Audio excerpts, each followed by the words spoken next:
day. Oh, happy day. Happy day. Oh, happy day. Oh, Jesus was. Jesus was. Don't you know he was? Jesus was. Oh, my Jesus was. Jesus was. Wash my sins away. Oh, happy day. Oh, it was a happy day.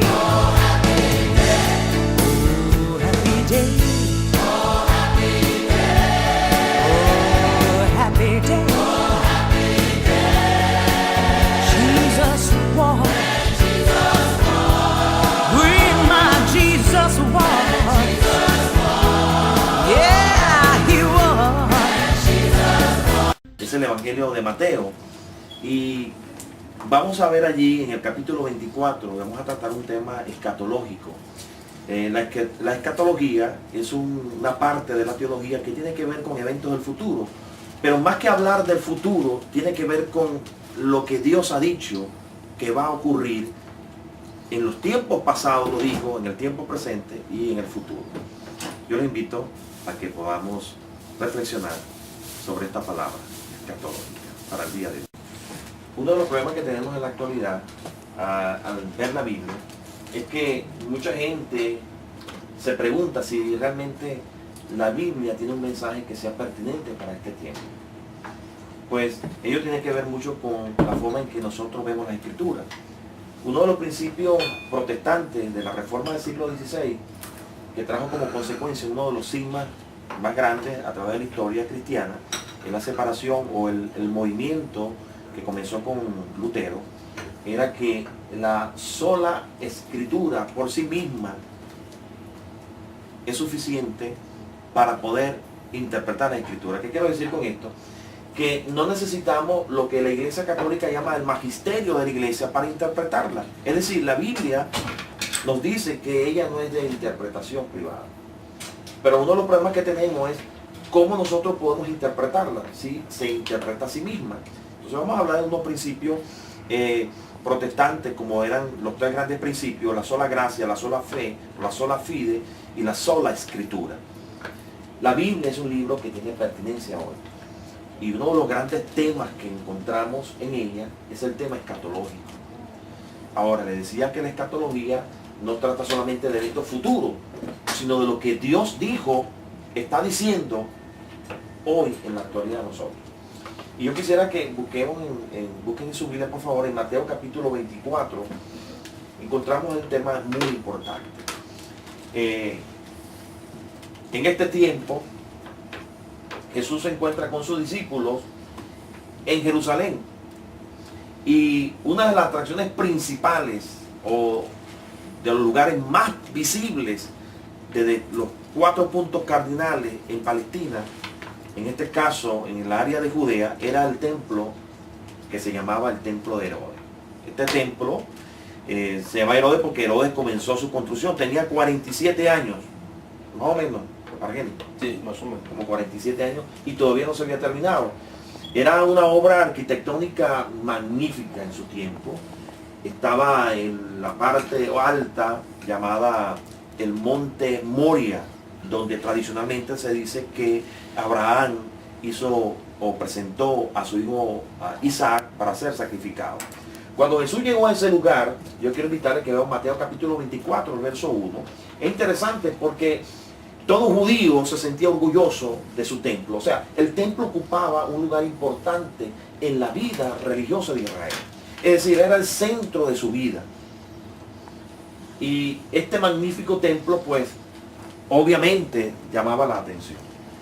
Y al reflexionar sobre este capítulo, yo quiero hacer la salvedad que es importante que en este caso no estoy acá para enseñar un tema, sino para que descubramos en la misma escritura lo que Dios tiene que decirnos a nosotros en este día, en este capítulo 24 de Mateo. Este versículo es interesante porque los discípulos llegan acá a presentarle a Jesús la magnificencia del templo y Jesús le sale a ellos con una palabra que pues los pone a pensar.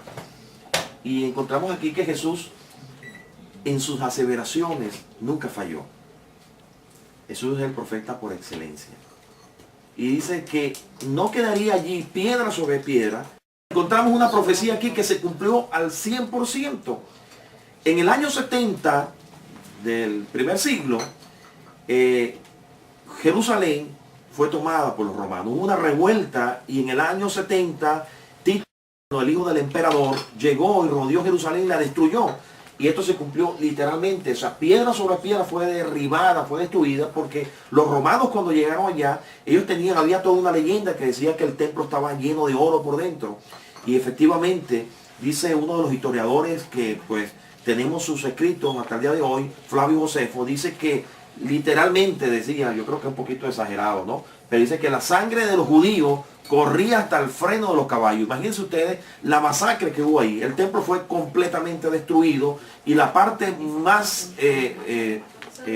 valiosa de este templo, como la menorá de oro y los utensilios del templo, que eran de oro, algunos de plata, fueron tomados como parte de el tesoro que fue llevado a Roma. Hoy en día se conmemora este triunfo de los romanos con un arco que se encuentra en la ciudad de Roma. Se llama el Arco de Triunfo de Tito.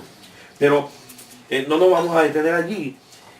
Es interesante porque Jesús le dice algo a esta gente. Miren, de cierto les digo que no va a quedar aquí piedra que no sea destruida. Ahora, estas profecías de Jesús puso a reflexionar y puso en duda alguna de la mente de los discípulos. O sea, ¿cómo va a ser esto? ¿Cómo va a ocurrir? Un templo que durante 47 años se estaba construyendo y que de pronto alguien dice que va a destruirse. ¿Cómo va a ocurrir? Pues bien, en los versículos siguientes nos da la explicación. Los discípulos vienen, vean por favor el versículo 3, el versículo 4 y el verso 5. Dice que cuando Jesús estaba sola, los discípulos se acercaron para preguntarle y le hicieron unas preguntas. Entonces, hay tres preguntas básicas que Jesús, o los discípulos mejor dicho, le hacen al Señor. De tal manera que ellos sintieron la necesidad de que Jesús le explicara acerca de esta profecía. Hoy nos encontramos con tanta gente que está hablando, ¿verdad?, de profecías y de cosas que están por cumplirse. Pero yo pienso que una de las cosas importantes, hermano, es que nosotros podamos ver en la Escritura lo que Dios está diciendo y juzgar a la luz de las Sagradas Escrituras. Hubo una pregunta, una reacción muy natural en los seres humanos. Es decir, hay una en nuestro interior, en nuestro ser, la necesidad, la curiosidad de saber qué va a acontecer en el futuro. Pues los discípulos no estaban exentos de este enigma. ¿Y cuál es la pregunta básica que le hacen a Jesús?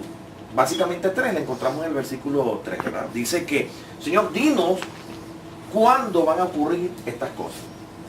Entonces, podemos dividir en tres partes esta respuesta de Jesús en base a la pregunta que le hicieron triple al Señor. ¿Cuál es?